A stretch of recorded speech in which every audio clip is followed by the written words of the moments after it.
नमस्कार, मैं नंदलाल आर्य आपका एसके बुक्स के यूट्यूब चैनल पर स्वागत करता हूं। आज हम बात करने वाले हैं आर्मी भर्ती के बारे में। देखिए, स्क्रीन पर आप ये जो बुक्स देख रहे हैं, ये हमारे एसके पब्लिशर्स द्वारा लेटेस्ट पैटर्न के अनुसार इसको तैयार किया गया है और ये विशेष रूप से अग्निवीर सामान्य ज्ञान वस्तुनिष्ठ आर्मी भर्ती के लिए है, जिसमें कलरक, जीडी, टेक्निकल, नर्सिंग व ट्रेड्समैन भर्ती परीक्षाओं के लिए सामान्य ज्ञान के महत्वपूर्ण प्रश्नों के साथ में इसको तैयार किया गया है। और आज इसी बुक से हमने संभावित महत्वपूर्ण 15 क्वेश्चनों को चुना है और जिनका संबंध इंडिया जनरल फैक्ट से है, अर्थात भारत का सामान्य ज्ञान या सामान्य तथ्य से है। देखिए, क्वेश्चन नंबर 1 दिया गया है, भारत में दशमलव कब शुरू हुई? ए में दिया गया है 1955, बी में दिया गया है 1957, सी में दिया गया है 1961 और डी में दिया गया है 1971। तो देखिए, भारत में जो दशमलव पद्धति है इसकी शुरुआत 1957 से है, अर्थात इसके लिए ऑप्शन हमारा बी सही है। 1961 में गोवा आजाद हुआ है, अर्थात गोवा की आजादी का जो वर्ष है यह 1961 है, या मैं यूं कहूं कि 1961 से पहले गोवा पर पुर्तगालियों का अधिकार था। और 1971 में बांग्लादेश का विभाजन या गठन हुआ है। ध्यान रखना है, बांग्लादेश का विभाजन या गठन 1971 में है। अगला पूछा गया प्रश्न है, शक्ति स्थल किस नेता की समाधि स्थल है? ए में दिया गया है राजीव गांधी, बी में दिया गया है इंदिरा गांधी, सी में दिया गया है महात्मा गांधी और डी में दिया गया है संजय गांधी। तो देखिए, शक्ति स्थल जो है ये इंदिरा गांधी जी का समाधि स्थल है जो नई दिल्ली में स्थित है। और आपको ध्यान रखना चाहिए, इंदिरा गांधी भारत की प्रथम भारतीय महिला प्रधानमंत्री है और साथ में भारत रत्न अवार्ड विजेता भी पहली भारतीय महिला इंदिरा गांधी है। तो ध्यान रखना है, शक्ति स्थल इंदिरा गांधी जी का समाधि स्थल है, अर्थात ऑप्शन इसके लिए हमारा बी सही है। राजीव गांधी जी का जो समाधि स्थल है ये वीर भूमि है, ये भी दिल्ली में है। महात्मा गांधी जी का समाधि स्थल राजघाट है और ये राजघाट भी दिल्ली में है। आगे पूछा गया प्रश्न है, भारत की सबसे लंबी सुरंग चेनानी नैशारी किस राज्य में है? ऑप्शन ए में दिया गया है हिमाचल प्रदेश, बी में दिया गया है जम्मू कश्मीर, सी में दिया गया है उत्तर प्रदेश और डी में दिया गया है मध्य प्रदेश। तो देखिए, भारत की सबसे लंबी सुरंग जिसका नाम चेनानी नैशारी है ये जम्मू कश्मीर में है, अर्थात इसके लिए ऑप्शन हमारा बी सही है। हिमाचल प्रदेश में अटल सुरंग है, अटल सुरंग। आगे दिया गया है, निम्न में कौन सी मिसाइल जमीन से हवा में मार नहीं करती? ए में दिया गया है त्रिशूल, बी में दिया गया है आकाश, सी में दिया गया है पृथ्वी और डी में दिया गया है अग्नि। तो देखिए, इनमें दी गई जो मिसाइलें, इनमें पृथ्वी मिसाइल ऐसी है जो जमीन से हवा में मार नहीं करती है और पृथ्वी मिसाइल भारत द्वारा निर्मित पहली मिसाइल भी है। तो इसके लिए ऑप्शन हमारा सी सही है। जबकि त्रिशूल, आकाश और अग्नि ये तीनों ही मिसाइलें जमीन से हवा में मार करने वाली मिसाइल हैं। आगे पूछा गया क्वेश्चन है, निम्न मिसाइल व उनके रेंज के युग्मों में असुमेलित छाटें।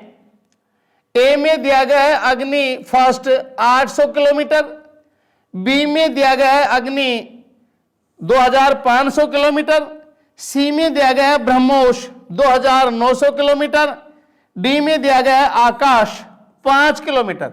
तो देखिए ये जो मिसाइल है इनकी मारक क्षमता जो है ये हमें देखना है। तो अग्नि फर्स्ट की मारक क्षमता 800 किलोमीटर, ये भी सही है। अग्नि की जो मारक क्षमता है ये 2500 किलोमीटर, ये भी सही है। और ब्रह्मोस 2900 किलोमीटर, ये भी सही है। आकाश 5 किलोमीटर, ये गलत है, जबकि आकाश मिसाइल की जो मारक क्षमता है वो 30 किलोमीटर है। आकाश मिसाइल जो मारक क्षमता है इसकी 30 किलोमीटर है, अर्थात इस क्वेश्चन के लिए ऑप्शन हमारा जो असुमेलित है ये डी ऑप्शन है। आगे पूछा गया है निम्न में टैंक भेदी मिसाइल कौन सी है? ए में त्रिशूल, बी में आकाश, सी में नाग और डी में पृथ्वी। तो देखिए इन चारों ऑप्शनों में जो मिसाइलें दी गई हैं इनमें टैंक भेदी मिसाइल जो है नाग है, अर्थात ऑप्शन हमारा इसमें सी है। आगे दिया गया क्वेश्चन है निम्न में कौन सा नाम मिसाइल का नाम नहीं है? ए में दिया गया है आकाश, बी में दिया गया है ब्रह्मोस, सी में दिया गया है अस्त्र और डी में दिया गया है चक्र। तो देखिए मिसाइल का जो नाम नहीं है इन चारों ऑप्शनों में ये डी है, अर्थात ऑप्शन इसके लिए डी सही है, क्योंकि चक्र जो है ये मिसाइल नहीं है बल्कि ये पनडुब्बी है। बाकी ये जो तीनों दिए गए हैं नाम, आकाश भी, ब्रह्मोस भी और अस्त्र भी, ये तीनों मिसाइल हैं। आगे पूछा गया है भारत का प्रथम अणुशक्ति संपन्न पनडुब्बी का नाम है। ए में विक्रांत दिया गया है, बी में चक्र दिया गया है, सी में विराट दिया गया है और डी में कावेरी दिया गया है। तो देखिए भारत का प्रथम अणुशक्ति संपन्न जो पनडुब्बी है इसका नाम चक्र है, अर्थात इसके लिए ऑप्शन हमारा बी सही है। बाकी ये तीनों जो है मिसाइलें हैं। आगे पूछा गया है निम्न में अर्जुन किसका नाम है? ए में समुद्री जहाज, बी में हवाई जहाज, सी में टैंक दिया गया है और डी में पनडुब्बी दिया गया है। तो देखिए ये जो अर्जुन है ये भारत का लड़ाकू टैंक है, अर्थात ऑप्शन हमारा इसके लिए सी सही है। आगे दिया गया क्वेश्चन है प्रथम पूर्णतया स्वदेशी निर्मित मिसाइल बोट 1990 का नाम है। ए में विभूति है, बी में शाल्की है, सी में नागार्जुन है और डी में विक्रांत है। तो देखिए प्रथम पूर्णतया स्वदेशी जो निर्मित मिसाइल बोट है जिसका निर्माण 1990 में किया गया है ये विभूति है, अर्थात ऑप्शन हमारा ए सही है। आगे दिया गया है भारत का प्रथम उपग्रह आर्यभट्ट किस देश के केंद्र से छोड़ा गया था? तो सबसे पहले मैं आपको बताना चाहूंगा कि ये जो आर्यभट्ट है ये प्राचीन काल के भारतीय खगोल वैज्ञानिक हैं और साथ ही ये जो भारत द्वारा छोड़ा गया कृत्रिम उपग्रह पहला है जो 1975 में छोड़ा गया था और ये सोवियत संघ से छोड़ा गया था, अर्थात ऑप्शन इसके लिए हमारा सी सही है। अगला पूछा गया क्वेश्चन है योजना आयोग जिसकी स्थापना 1950 में हुई का अध्यक्ष होता था। ए में राष्ट्रपति, बी में उपराष्ट्रपति, सी में प्रधानमंत्री और डी में वित्त मंत्री। तो देखिए योजना आयोग जिसकी स्थापना 1950 में है, 15 मार्च 1950 में, जो एक गैर संवैधानिक जो आयोग था जिसका अध्यक्ष जो है प्रधानमंत्री होता था, अर्थात इसके लिए ऑप्शन सी सही है। और योजना आयोग का नया नाम नीति आयोग है, नीति आयोग, और इसकी स्थापना जो है जनवरी 2015 में है जिसका अध्यक्ष भी प्रधानमंत्री होता है। राष्ट्रपति भारत का संवैधानिक अध्यक्ष होता है, संवैधानिक अध्यक्ष राष्ट्रपति होता है। उपराष्ट्रपति राज्यसभा का पदेन सभापति, राज्यसभा का पदेन सभापति या राज्यसभा का अध्यक्ष होता है, ध्यान रखना है। आगे दिया गया है भारत का लौह पुरुष किसे कहा जाता है?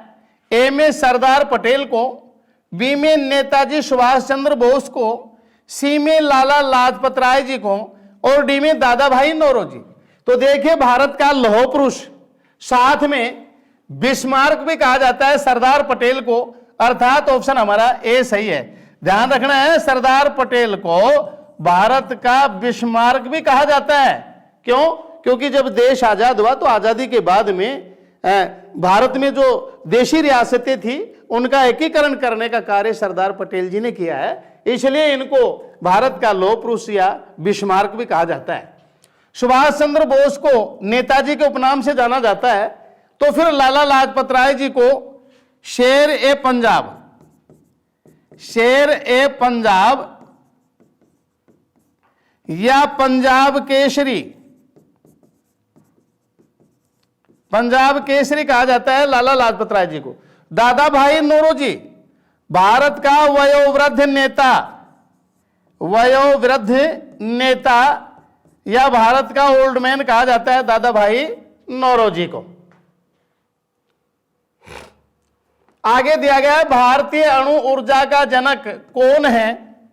ए में डॉक्टर होमी जहांगीर भाभा, बी में विक्रम साराभाई, सी में डॉक्टर भटनागर और डी में डॉक्टर सीवी रमन। तो देखिए भारतीय अणु ऊर्जा का जनक या पितामह कहा जाता है डॉक्टर होमी जहांगीर भाभा को, अर्थात ऑप्शन हमारा ए सही है। और भाभा परमाणु अनुसंधान संस्थान ट्राम्बे मुंबई में विक्रम साराभाई ये भारतीय अंतरिक्ष कार्यक्रम के जनक हैं, अंतरिक्ष कार्यक्रम के जनक, कार्यक्रम के जनक विक्रम साराभाई हैं। और डॉक्टर भटनागर का संबंध जो है विज्ञान से है। और ये जो डॉक्टर सीवी रमन है ये 1930 में नोबेल अवार्ड विजेता पहले भारतीय वैज्ञानिक हैं, नोबेल अवार्ड विजेता, प्रथम भारतीय वैज्ञानिक जिनकी खोज थी रमन प्रभाव।